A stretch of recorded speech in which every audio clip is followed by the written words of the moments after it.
রাতে জ্যোৎস্নার আলোয় আলোকিত চারদিকের পাড়ে পা ডুবিয়ে চোখ বন্ধ করে বসে থাকার মতো শান্তি আর কিসে। ক্লান্ত দেহটা সব ক্লান্তি দূর করার জন্য রাতে এইটুকু একাকিত্বের ভীষণ প্রয়োজন। চাইলেও চারপাশের কোলাহল বন্ধ করার সামর্থ্য নেই কারো। তবে এখন যেন সব কিছু শান্ত। চোখে জল ফেললে নাকি অনেকটা শান্ত হওয়া যায়। বিলাসিতা চূড়ান্ত পর্যায়ে পৌঁছেও রাতে কয়েক হাজার টাকার মদ যেন সব ভুলিয়ে রাখার ওষুধ হয়ে দাঁড়িয়েছে। তার কথা মনে একটা তো বসবাস এক নারীর যাই হয়ে যায়, একের বেশি মনে ঠাঁই দেওয়া কোনো মতেই সম্ভব নয়। রাগ সবসময় সবকিছু বিনাশ করে না, অনেক সময় তার বিপরীত কিছু ঘটে থাকে। যে পেশায় মানুষ একবার অভ্যস্ত হয়ে যায় সে পেশা বদলিয়ে অন্য পেশায় যাওয়া পছন্দ কারোরই নয়। আর পারদর্শী হলে কেই বা ছাড়বে, তে আবার তারা আগের পেশায় জয়েন করে। তবে এবার আইজিপি অর্থাৎ ইন্সপেক্টর জেনারেল অফ পুলিশ কাজের জন্য বেশিরভাগ সময় বাইরে কাটাতে হয়। তবু রাতে যতটুকু সম্ভব ততটুকু সময় সোহাকে দেয় সে। সোহা এবার ক্লাস 2-তে উঠেছে, ভালো রেজাল্ট করে বলে স্কুলের টিচাররাও তাকে আগলে রাখে। সব মিলিয়ে শূন্যতার মাঝেও বাহিরের দিক থেকে ভালো আছে এখন। সকালে উঠে সোহার ব্যাগ গুছিয়ে খাবার রেডি করে সোহাকে ঘুম থেকে ডেকে তুলে তারপর খাইয়ে স্কুলে দিয়ে স্টেশনে চলে যায়। সে স্টেশনে ঢুকলে দেখে ডিজিপি দাঁড়িয়ে আছে। স্পেশাল কোন রিজন ছাড়া তিনি কখনোই আসেন না। এর সামনে গেলে, হ্যালো স্যার, আমি পাবো? ও নিশ্চয়ই, আমি আপনার জন্য অপেক্ষা করছিলাম। আসলে অনেক গুরুত্বপূর্ণ একটা কেস হাতে এসেছে, আর এই কেস নিয়ে আপনাকে ছাড়া আর কাউকে বিশ্বাস করতে ইচ্ছে করলো না, তাই। স্যার যে আপনি নিজে এসেছেন, বাট কেসটা কি? হ্যাঁ বলছি, এই কেসটাতে ক্রিমিনাল হলো কিডন্যাপার। তবে মামুলি ভাববেন না, 37টা দেশ থেকে 80,000-এরও বেশি মেয়ে কিডন্যাপ করেছে এরা। আর সবচেয়ে বেশি করেছে এই কান্ট্রি থেকে, মানে জাপান থেকে। বুঝলাম। কোনো হিন্ট পাওয়া গিয়েছে sir? I mean location or something? No miss, পাওয়া গেলে সবার আগেই বলতাম আমি। এদের বিভিন্ন দেশে অনেকগুলো গ্যাং আছে, একটা গ্যাংকে ট্র্যাক করতে পারলে কেসটা ইজি হয়ে যেত। স্যার, যেহেতু কান্ট্রি থেকে বেশি কিডন্যাপ হচ্ছে তাই বলছিলাম অন্য দেশে ঘাটাঘাটি জাপানে ট্র্যাক করার জন্য ট্রাই করতে হবে আমাদের। হ্যাঁ হ্যাঁ, তা তো অবশ্যই, কিন্তু অন্য দেশগুলো ঘাটের জন্য আমি আপনাকে নিয়োগ করতে চাচ্ছিলাম। I will try my best sir. Thank you, কিন্তু আমার কথা শেষ হয়নি এখনো। জি স্যার, বলুন। আন্ডারগ্রাউন্ড মাফিয়া ওয়ার্ল্ড এর ব্যাপারে শুনেছেন অবশ্যই। আন্ডারগ্রাউন্ড মাফিয়া ওয়ার্ল্ডের কিং বলে চিনে একজনকে সবাই। সে আপনাকে হেল্প করবে এই কেসটাতে।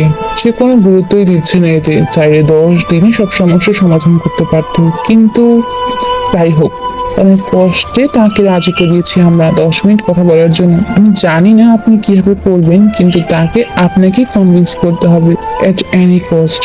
Okay sir, but address? আমি টেক্সট করছি, আজ সন্ধ্যা 7টায় মিট করবেন আপনি। ম্যাম, এই মাফিয়া নাকি পশুর মতো মানুষ খুন করে, so be careful. Yes ma'am, আর কোনো সমস্যা হলে বাটন প্রেস করবেন, আমরা বাহিরেই থাকবো। কুল কুল গাইস, শুধু শুধু তোমাদের ম্যাম হইনি আমি।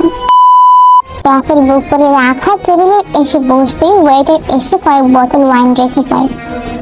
গার্ডরা গ্লাসে ঢালার সাথে সাথে গ্লাস হাতে নিয়ে কয়েকবার ঘুরিয়ে পান করা শুরু করে জাঙ্কুক।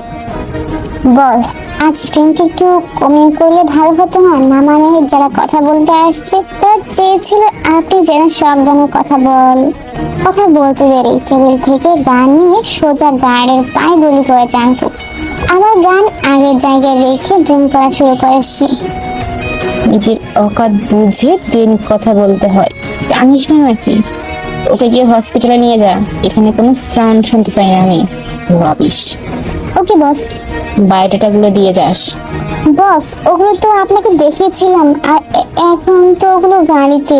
এখান থেকে 2 ঘন্টা দূরত্বে কার পার করেন চিকন গলিতে, গাড়ি তো আসবে না। একটা গাড় সামনে এসে বলে, বস ওদেরকে ভিতরে আসতে বলবো? Of course. Hello sir, I am Kim Tejong. IGP of Japan police department. তে হ্যান্ডশেক করার উদ্দেশ্যে হাত বাড়ালে জাঙ্কুক হাত ধরে ঠুকরে কাছে এনে তার ঠোঁট ছুঁয়ে দেয়। সবাই অবাক, কারণ তের কোনো হেলদোল নেই। অন্য সময় হলে হয়তো মেয়ের দাঁত ভেঙে দিত। শুধু কেসটার জন্য এসব সহ্য করছে নাকি নাকি ভয়? সবার জানা মতে মৃত্যুকেও ভয় পায় না তে। সবাই তো হাজারটা ভাবনা মনে নিয়ে বসে আছে। একদিকে ইতিমধ্যে তের মনে যেন ভূমিকম্পন শুরু হয়েছে। শরীরের ভেতর যেন এক শীতলতা ছেয়ে গেছে। মুচকি হেসে এক দৃষ্টিতে তের দিকে তাকিয়ে আছে জাঙ্কুক। তে কিছুক্ষণ তাকিয়ে থেকে তখন বুঝি চোখে পাপড়ি ভিজে আসছে। তখনই তার চোখ নামিয়ে নেই। আমরা একজন সুস্থ মানুষ, সবাই মানুষের সাথে কথা বলতে চাই। মাতালের সাথে কথা বলে কোনো লাভ আমার তো নেই। না জেনে হুট করে কাকে কি বলে দিল ভেবে পুলিশ অফিসাররা কথা বলা শুরু করে। যেদিকে একটু চিনে না তাই এইসব বলে ফেলেছে। আরো কত কি, পাটা চুপচাপ দাঁড়িয়ে আছে কারণ তারা ওল্ড গার্ড, তাই একটু দেখিয়ে চিনেছে। একজন গার্ড বুঝে পুরো ক্যাফে খালি করে দেয়। সবাইকে বাহির করে দিয়েছিল। যে কি স্টিল তার হাত ধরে আছে। তে হাত ছাড়াতে চাইলে আরো জোরে তাকে চেপে ধরে। জেসিকার স্থান এতটাই উপরে যে 6 মাস আগে থেকে অ্যাপয়েন্টমেন্ট নিয়ে তারপর তার সাথে দেখা করতে যেতে হয়। কিন্তু এই রিজন এমন না যে তিনি ব্যস্ত থাকেন। তার ইচ্ছা হলে সে দেখা করে, আর না হলে নয়। কিন্তু ডিসিপির কথায় 6 দিন না ঘুরতে দেখা করতে রাজি হয়ে গেছে তিনি। তার কারণ দাঁড়ালো প্রিয়ঙ্গের বায়োডাটা দেখার পর। সে কোন রিয়েক্ট না করে ঠান্ডা মাথায় একটা প্ল্যান সাজিয়ে চুপচাপ দেখা করতে চলে এসেছে। একজনের সামনে সব সাহস পালাই বারবার লুকিয়ে থাকার উপর যেন কোনো ভাবে তাদের দেখা হয়ে যাচ্ছে। যা ভাবেনি তাই ঘটলো আবারও। কি করবে ভাবতে ভাবতে জাঙ্কুক যে হাত চেপে ধরে আছে সেদিকে কোনো খেয়ালই নেই। হঠাৎ হাত ছেড়ে দিলে নিজের হুঁশে ফিরে আসে সে। চোখ বন্ধ করে ছোট একটা নিঃশ্বাস ছেড়ে দেন আবার জাঙ্কুকের মুখোমুখি হয়ে অপর পাশে বসে। এরপর তার গভীরের দিকে তাকিয়ে দেখে বলে, আপনাকে 10 মিনিট কনফারেন্স করার দায়িত্ব দেওয়া হয়েছে আমার। সো বলুন মিস্টার জেলেকি, আমার কি করতে হবে? কনভিন্স করার দায়িত্ব তোমাকে দেওয়া হয়েছে, আমাকে না। সো যা ইচ্ছে করতে পারো বেবি গার্ল। Nonsense, nothing. দেখুন কেসটা সলভ করা emergency, so please try to understand. এতগুলো মেয়ে কিডন্যাপ করা হয়েছে আর ওরা ডাউন মিস কিমতেও এইসব নিয়ে মাথা ঘামানোর অনেক সময় আছে। দেখুন আমি জানি এটা কত বড় একটা ক্ষতি, আর সেটা কেন তা অবশ্যই আপনাকে ভেঙে বোঝাতে হবে না। জানতের দিকে একবার তাকিয়ে আরেক হাতে আরেক গ্লাস ড্রিঙ্ক করে উঠে দাঁড়ায়। হাত ধরে টেনে বাহিরে নিয়ে যায় তাকে। আর এরপর ডিজিবিকে কল করে। হ্যালো। ও জেজেকে, আমার সিলেক্ট করা কতজন অফিসে গিয়েছে আপনার সাথে দেখা করতে। আর একজন কনভিন্স করে ফেলেছে অলরেডি আমাকে। আর এখন আমি একটা শর্ত দিব, রাখতে পারলে আপনার কথা আমি রাখবো, আর না হলে কিছুই না। আমার যা চাই আমি তো জোর করে নিতেও সক্ষম। না না, বলুন আপনি কি চান। মিস কিম তেয়ং, তাকে আমি একটা এগ্রিমেন্ট পেপারে সাইন করতে চাইছি, আর আমার কথায় অবশ্যই তিনি রাজি হবে না। তাই আপনি এখন ভালোভাবে বলবেন তাকে সাইন করতে। এই মুহূর্তে ঝামেলা করার কোনো মুড নেই আমার। ফাইন, বাট এগ্রিমেন্টটা কিসে সেটা না জেনে কিভাবে সাইন? মাত্র 1 মান্থের এগ্রিমেন্ট, আর এই 1 মাস এক কথায় আমি যা বলবো তাকে তাই করতে হবে। অ্যাকচুয়ালি এমন রুল গভর্নমেন্ট থেকে আমাদের অ্যালাউ করবে না, তাই আপনার কোনো কথা শোনার সময় নেই আমার, ওকে? আচ্ছা ঠিক আছে, আমি কল করে বলছি ওনাকে। তারপর থেকে কল করে বলার পর সে সাইন করে দেয়। সাইন করা শেষ হওয়ার সাথে সাথে সে হাত ধরে টেনে নিয়ে যায় জাঙ্কুক। জোর করে থেকে বাইকে উঠায়। তারপর জাপানে থাকা তার বাংলোতে নিয়ে আসে। আমাকে এখানে নিয়ে আসার কারণ কি মিস্টার জাঙ্কুক? আরে চিনে রাখো জান, কল করলে তো এখানে আসবে। ওকে ফাইন, আমি এখন যাই, বাই। এই বলে তুই চলে যেতে নিলে জাঙ্কুক হাত ধরে টেনে তাকে বুকে জড়িয়ে নেয়। I miss this smell so much baby. কিন্তু তে নড়চড় না দেখে হাতের বাঁধন আগলা করে দেয় জাঙ্কুক।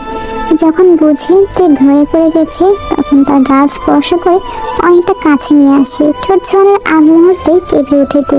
নিজেকে ছাড়ানোর জন্য মাঝখানে হাত দিয়ে জাঙ্কুকে আটকাতে গেলে তার নখের আঁচল লেগে গাল কেটে যায়। হঠাৎ এমন অপ্রত্যাশিত ঘটনায় তে নিজেও স্তব্ধ। আটকাতে গিয়ে এভাবে যে আঁচড় লেগে যাবে তা তো সে নিজে জানতো না। নিঃশ্বাস ফেলে চোখ খুলেতে এতক্ষণ চোখ বন্ধ করেছিল। মুচকি হেসে তাকিয়ে আছে জাঙ্কুক।